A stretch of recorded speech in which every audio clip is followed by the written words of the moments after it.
Hola, Rikardo. How's it going? Finally doing your interview. All right, so let's get started. So, how am I? I'm good. How are you? Do I like printed zines? Of course, I'm old school. I like printed everything. I like real books. I like printed things. I like analog. I like vinyl. But I also love digital shit too. It really doesn't matter. I like everything. Printed word is cool. But I've done a lot of web zine interviews, and that's fine too.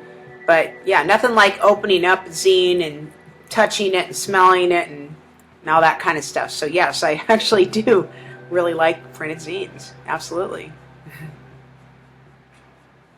All right, number 2. How did we get started? Nuclear death. Well, we started because I was sick and tired of what was out there at the time in 1985, and I just really wasn't happy with the music that was out. Was really not a big fan of what there was good stuff, but what I mean is just it wasn't inspiring for me. And what was inspiring, I wanted to go past what I was hearing. So I kind of wanted to do something that would be totally never done before in the way that it was done. And there were no death metal bands and anything. It was thrash metal, so to speak. There was no, I don't even think death metal was a term, or grindcore, or any of that shit yet. So it was like, I was listening to really cool hardcore punk, was a big one. And then like heavy metal and progressive metal, like, Rush and stuff like that. Rush and Yes and Triumph and things of that nature, say.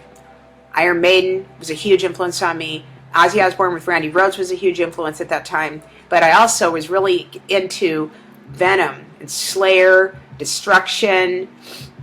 They were bands that influenced me. And, of course, Discharge. That's probably one of my favorites, was Discharge. And the Plasmatics.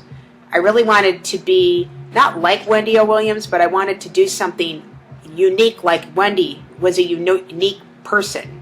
And she could sing, and that was cool. And her band was badass. And I wanted to take that idea, because I didn't really have there weren't really any women that I was really looking up to. I wasn't really into, the women that I probably would have been into, I love now. Like, I love the Runaways, and I love Joan Jett and Lita Ford and everything. But at the time, that's not what way I wanted to go. I didn't, I Love Rock and Roll was popular when I started Nuclear Death, and that's not where I was. And then Lita Ford had the Kiss Me Deadly song and all that, and the gory guitar on the front, and I thought that was cool and stuff. But again, it just wasn't. I wanted to be more over the top, and I also wanted to do something with more of a classical edge, because I love, I sang opera, and I grew up listening to all kinds of different music, and I wanted something that was a little bit more like a soundtrack, So that's why Nuclear Death started. And then I had just had my first boyfriend ever, and it was Phil Hampson, and he played guitar. And I thought, all right, well, you play guitar, I play guitar. Now we need to find a drummer and a bass player. So we looked and looked and looked, and there was nobody local, and we put out an ad in the New Times, and it's like a free publication in the back, and we said something like speed, aggression, and violence. I think that's the tagline. We were looking for a drummer that could play fast, and we were also looking for a drummer that fit with the way we think. We are horror fans, and we like spooky music and soundtracks, and we wanted somebody that fits that mold. So we found someone in Joel answered. I think he was probably there were like 3 or 4 people. One of them was a really dear friend of mine, Alan Miller. He tried out, and it just didn't work. And then Joel was just the right fit. So, he would come from a place called Mesa, Arizona, which is like 30 miles away. So he's sort of, coming up to where me and Phil lived, which is in Glendale, Arizona. So he used to drive up, and, we played in my parents' living room and or my bedroom. But that's how it started. It was just, once we got Joel, we looked for a bass player for a while. I mean, maybe, I don't know how many, if it was months, weeks, I don't remember. All I know is that because I have a good ear, I thought, you know what, maybe I can play bass. Maybe that's what we'll do instead. And I really like 3 pieces. I like Rush, I like Raven, I like Triumph, I like Angel Witch. It's one of my favorites. And that was the thing. Angel Witch's bass player played like he played on a guitar. He played the bass like a guitar, and I thought, I can do that. I'm not really a bass player, but I can play the guitar and a bass. It's just 4 strings, whatever, you know. And also the Jimi Hendrix Experience, the original one, where he had Mitch Mitchell on drums and Noel Redding on bass, but Noel Redding is a guitar player. And I thought, well, I can do that. So anyway, I did that. I had a friend that had a really crappy bass, but I used it until I bought a real one. Well, it was a Harmony brand, but so what? That's what I started on. Big, heavy, fake Fender Harmony bass. And then I eventually got my Area Pro 2, my Black Flying V, that people know me more through that bass guitar. But that's what I did. I switched to bass so we could keep it a 3-piece, and that's Nuclear Death, and that's how we started. And we played at my parents' for a little bit, and it didn't work. They could hear us. We tried to soundproof.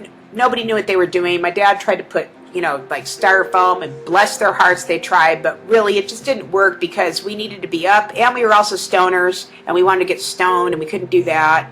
And, in the house, obviously my parents didn't know we were smoking pot, so it was sort of like, and then maybe have some beers, all underage, of course. I was the oldest, so eventually I was able to buy us alcohol, but I'm just saying, So we eventually got a storage room, a storage facility, and back in the day you could get storage rooms. They had, where you put, your stuff from your house, and it was a roll-top door, no air conditioning, no heat, and you play there, but they had plugs, so you could plug your shit in. And there was a bunch of bands, and that's what we did. There was a band here called Desecration, and they just helped us so much, teaching us how to tape trade, about zines, and how to get a storage room and just plug your shit in and play during the day, and we did it. We did it for a really long time, and that's how we started. So anyway, that's how we started. But yeah, I had the name Nuclear Death since probably 6th grade. I used to have dreams of nuclear war because I saw this movie called The Atomic Cafe, and it was really scary. How you just get like vaporized, and it scared me. I thought, ooh, nuclear, it's like nuclear death. And I saw the term somewhere, and I thought, that's really cool. I'm going to name my band that, but I don't know what my band is going to be like, but that's what I'm going to name it. And I also wanted to create a band. I didn't want to be in a band. I didn't want to play covers or any of that bullshit. I wanted to start a band and write original material right away. We did cover a Destruction song back in the day. I think we covered something else, and I can't remember what it is, so it doesn't matter. But we quickly started writing. And although I would say that my early songs weren't that great, like Lockjaw is not the best song, I'll admit, but I had to get skills into how to write. So Phil took a lot of the writing duties at the beginning. But I did write the song Nuclear Death, and, because we wanted to have a theme song, And, but Iron Maiden, too. Iron Maiden were huge because they, Steve Harris put music to stories, and that's what we wanted to do. I wanted to take stories and then put music that goes with the story, like little movies. So that's how that happened. That's how Nuclear Death happened. We started, I always say March 1986, but the idea and Phil and I working together was in 1985.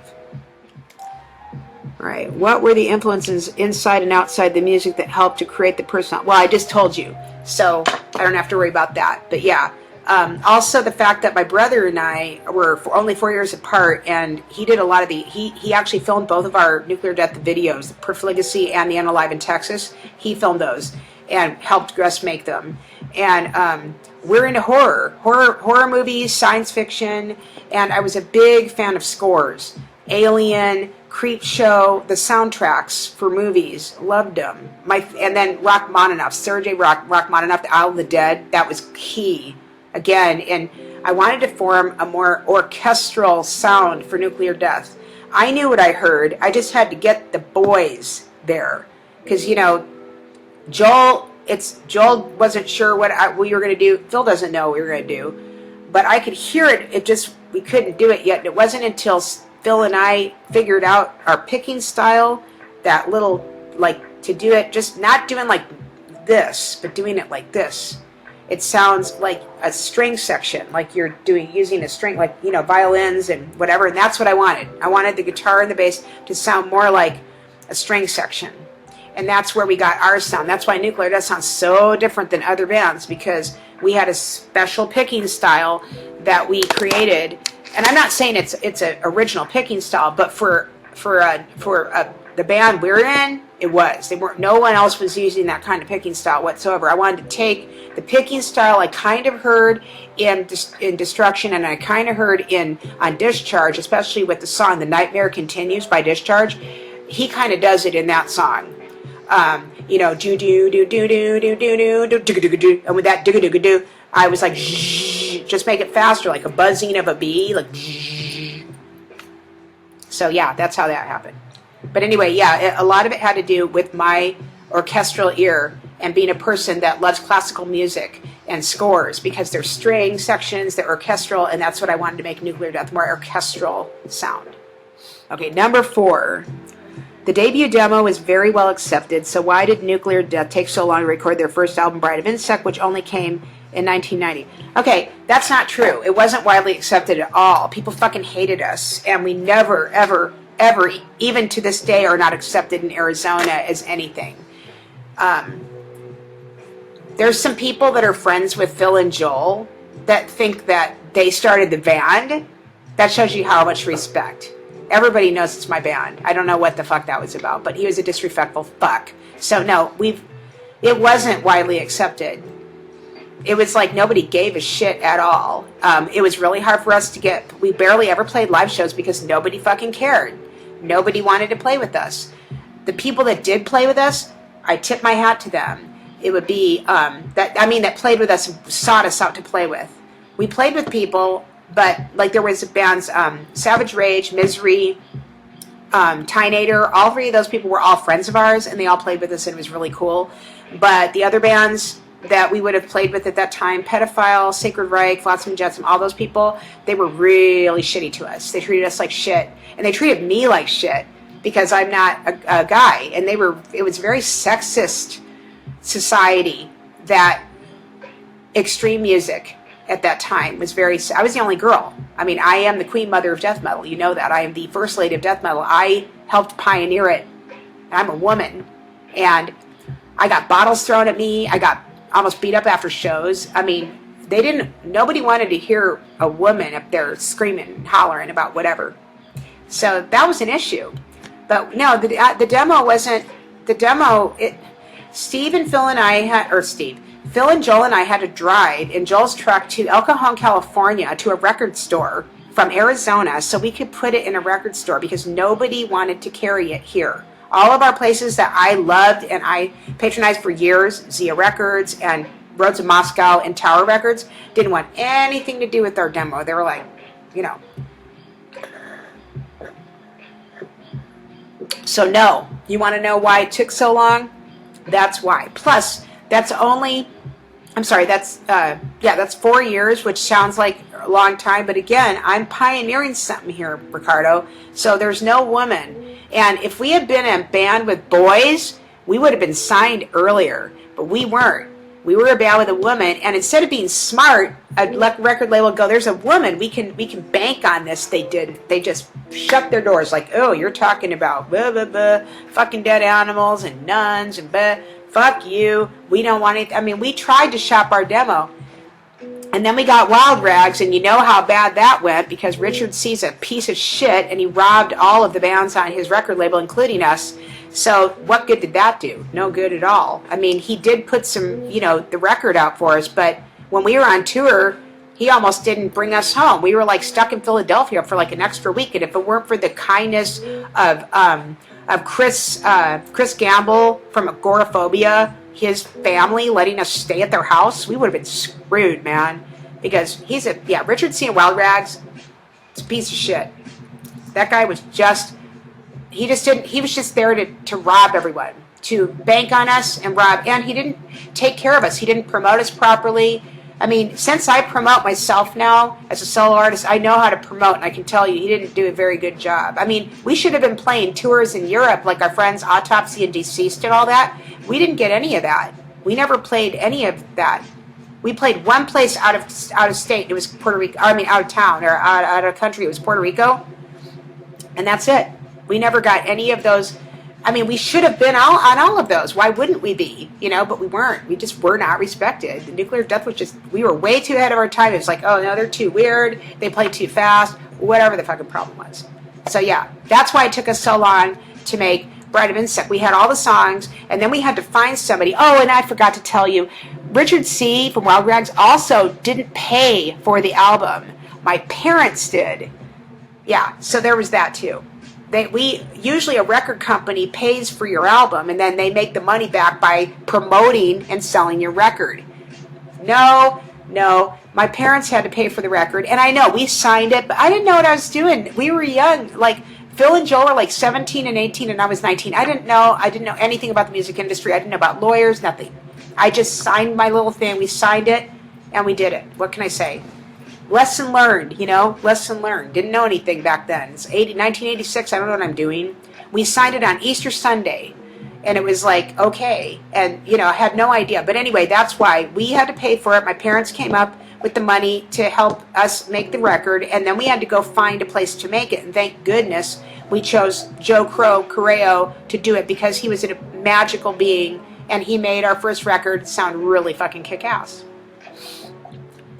All right, and just to go back to number 4 with the debut demo, that's not the debut demo that we were signed off of Vulture's Feeding. We actually have more demos. We had Wake Me When I'm Dead, that's the first one. Then we had Welcome to the Minds of the Morbid, that's the second one. Then we had the Symphony in Agony, that's the live tape from my friend's house party. And then we had Vulture's Feeding, and that's what we got signed off of. So really, there's demos. I mean, we worked, man. We fucking hustled really hard to make it, to finally make a record. I also don't realize it sucks that we ever had a record label, because I do everything myself now, so it's really too bad that we could have done that back in the day. So anyway, all right, now number 5, Cinco. All right, so in 1986, there were not many women there were no women in death metal. There wasn't even death metal. So just letting you know that. How were the male reactions? Well, like I said, there weren't. I mean, I used to starve myself. Phil was my boyfriend, and he was very controlling and kind of an abusive jerk. Actually, I shouldn't say kind of, he really was. But he got me to I've always had weight problems, and I'm like 5 feet tall. So he had me starving, where I was eating like 1 cup of noodles and a piece of bread a day, and then drinking a bunch of coffee and smoking cigarettes and drinking, you know, and then we'd have our beer. And he wanted me to get good looking, because he didn't think I was good looking enough to front the band, and which I think that even if I'm fat, I'm not ugly, but whatever. Anyway, so I did it because sex sells, and that still didn't matter, because the lyrics were so brutal that they were like, this is coming out of this woman's mouth. So they didn't like the idea of us fucking dead animals, even though we're not fucking dead animals. Feral Viscera is fucking dead animals, but whatever. I'm playing characters. They didn't get that I was playing characters. I don't know, people are just kind of stupid. They're kind of dull. I mean, the fucking audience here was kind of dim-witted, and apparently none of them read any fucking books, so they didn't get what we were doing. I was sort of like, you know, Phil was writing a lot of the lyrics, and it was from a male point of view, so I'm playing a male person. I mean, it was like I was an actress, and I don't know what the deal was, but I embodied the lyrics, like, as best I could, and I don't know, you know, not everybody. There were guys that really did love me, especially when we got to play the Michigan Death Fest. Then I met a lot of people, including my dear friend Brian Pattison from his band is called Anthropic. Go check them out. They're badass. They're from Buffalo, New York. But anyway, yeah, he and other people, Morbid Angel, were the reason we got paid, because we got screwed on the Michigan Death Fest too in 1990, and the promoter didn't want to pay us. And again, we didn't sign anything. Whoops. And but Morbid Angel got us paid. They made sure that we got paid. They were badasses, and Trey Isaac thought that was amazing, and so was Dave. He was so cool. So yeah, there were people that once we got going, there were a lot of men, and then I got to meet Derketa, because they had started after us, and I met them there. They were the first women that I met. So, you know, but then again, I wasn't allowed to make friends with them, because Phil was a misogynistic piece of shit, and he didn't want me to be friends with any women. So it was like, I was going to make friends with Derketa, and I have made friends with Sharon later on, but he kind of was a brainwasher, so he just wanted me to stick with him and just stay and not have friends. It was just weird. But yeah, once we got to play the Michigan Death Fest, I got a lot of better reactions. There were a lot of guys that I didn't know. John, oh, what's his name? I don't know. I can't think of it right now. But Mark from Impetigo, you know, Alex from Goraphobia. You have the whole band of Goraphobia, or not Agora, but Goraphobia. Alex Books, he's cool. Autopsy, of course. Chris Reifert and I go way back, and there was a weird thing going on with us for a while. But yeah, them, you know, of course, King Folly from Deceased. Like, eventually I got, like, respect, but it took a really long time. John McAtee from Impetigo, and yeah, their new album kicks ass. So anyway, you know what I'm saying? Like, or not Impetigo, I'm sorry, Immolation. Whoops. But anyway, you know what I'm saying? Like, that's the thing. Like, I was almost beat up after shows before here in Arizona. Luckily, you know, I mean, other people, I mean, Phil and Joe would just stand there. It was like really ridiculous. I don't know. They didn't seem to give a shit, but I did, you know, people threw bottles at me. People spit on me. I mean, it was, you know, guys hated me here. They just, I think they were mad because I was better than them. They, first of all, I can sing and they can't. That was one thing. I could actually sing. And I just think they were jealous because our band was so over the top compared to their fucking stupid ass, shitty Flotsam and Jetsam, which is so stupid. That band is so ridiculous and dumb. And it was just, we used to call them Fucksum and Sucksum because they suck. And I was like, you know, I tried to be nice at first and I was trying to get into it, but their shit was so cheesy, and I wanted to make, Nuclear Death to me is very serious, which is funny because it probably doesn't seem like I'm a very serious person, but it was a serious thing to me, damn it. I wanted to make you afraid. I wanted the parents to go like, oh, I wanted people to go, this is horrible. Why would they talk about that? And we did. So that was cool.